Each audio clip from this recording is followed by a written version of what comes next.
که د خبرو جرأت ونه لرو نو ښې اړیکې نشو ټینګولی، له خپله حقه دفاع نشو کولی، خپل فکرونه نشو شریکولی، خپلې وړتیاوې نشو ښودلی، خپلو هیلو ته نشو رسېدلی او مهمې پریکړې هم نشو نیولی.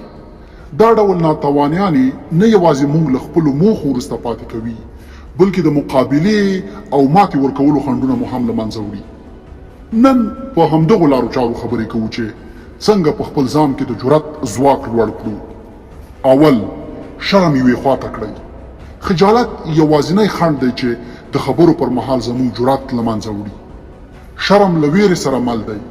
که له قضاوت، ریشخند، تحقیر او له تېروتنو ویره یوې خواته کړو نو تر خپله مسیره به ژر او ښه ولاړ شو.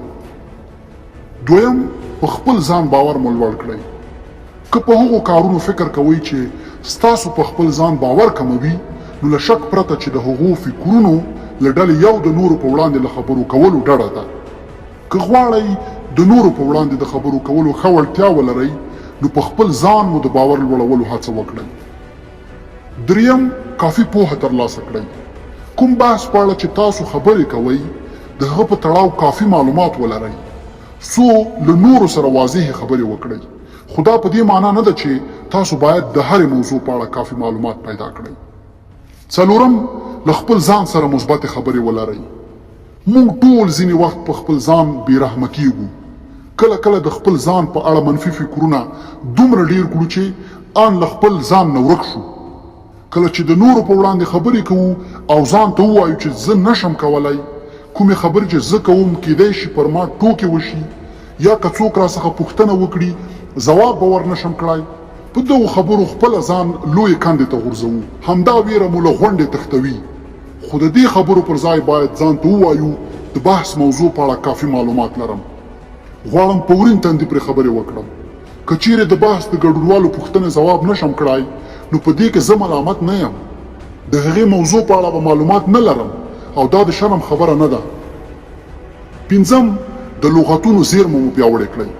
دا چې د خبرو پر مهال د کلمو له کمښت سره مخ نشئ نو د لغاتونو زیرمه مو پیاوړې کړئ.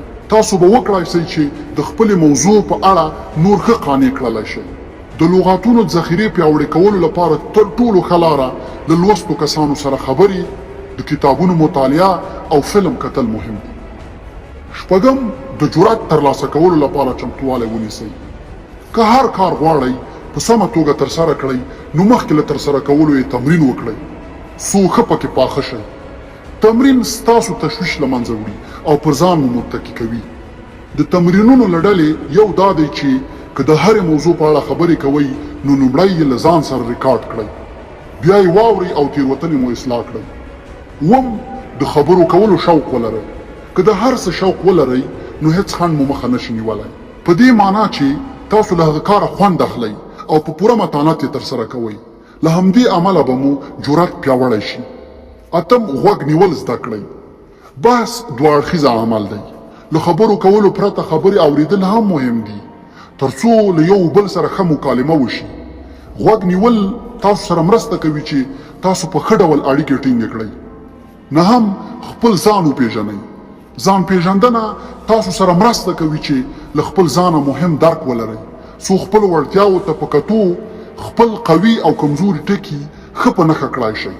دغه راز ځان پېژندنه تاسو ته هغه فکر هم درکوي چې نور ستاسو په اړه لري. لسم، باډي لنګویج ته مو پام وکړئ. د خبرو کولو پر وخت ستاسو د بدن حرکات هغه پیغامونه لیږدوي چې په اسانۍ یې تاسو په ژبه نشئ راوړلی. د بدن له ژبې مو خلکو ته ښکاري چې تاسو هم مهم یو څوک یاست او پر ځان هم زیات باور لرئ.